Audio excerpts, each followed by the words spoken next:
നമസ്കാരം. വിശ്വാസ വോട്ടെടുപ്പിന് മുന്നോടിയായ സ്പീക്കർ തെരഞ്ഞെടുപ്പിൽ NDA സഖ്യം വിജയിച്ചതോടുകൂടി പ്രവർത്തക രോക്ഷം അണപൊട്ടിയിരിക്കുകയാണ് ബീഹാറിലെമ്പാടും.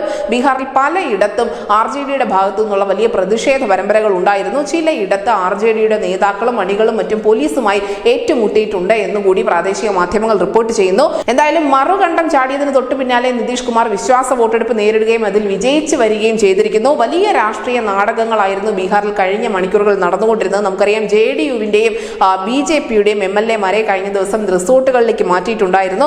അതേസമയം തന്നെ RJDയുടെ MLA-മാരും ഇടതുപക്ഷത്തിന്റെ MLA-മാരും മുൻ മുഖ്യമന്ത്രി തേജസ്വി യാദവിന്റെ വീട്ടിൽ തമ്പടിച്ചിരുന്നു. അവിടെ തമ്പടിച്ചിരുന്ന സമയത്ത് ചില വീഡിയോകൾ വൈറലായിരുന്നു. അവരവിടെ നിന്നും പാട്ട് കച്ചേരി ഉൾപ്പെടെ നടത്തുന്നതിന്റെ വീഡിയോ ദൃശ്യങ്ങൾ മാധ്യമങ്ങൾ വലിയ രീതിയിൽ ആഘോഷിച്ചിരുന്നു. ദിവസങ്ങൾക്ക് മുൻപേ ഹൈദരാബാദിലെ റിസോർട്ടുകളിലേക്ക് മാറ്റിയ കോൺഗ്രസ് MLA-മാരെ ഇന്നലെ രാത്രി മാത്രമാണ് തിരികെ ബീഹാറിലേക്ക് എത്തിച്ചത്.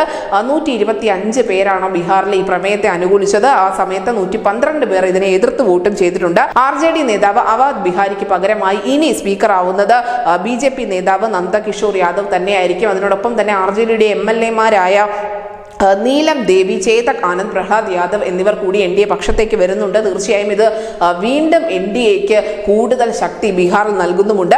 രാജിവെക്കാൻ കൂട്ടാകാതിരുന്ന സ്പീക്കർ വഴി വീണ്ടും അധികാരത്തിൽ തുടരാൻ കഴിയുമെന്നുള്ള ഒരു അമിത ആത്മവിശ്വാസം തേജസ്വി യാദവിനും ലാലു പ്രസാദിനും അടക്കമുള്ള നേതാക്കൾക്കുണ്ടായിരുന്നു. ഈ ഒരു ആത്മവിശ്വാസത്തിനാണ് ഇപ്പോൾ ബീഹാറിൽ വലിയ പ്രഹരമേറ്റിരിക്കുന്നത്. News desk news India Malayalam.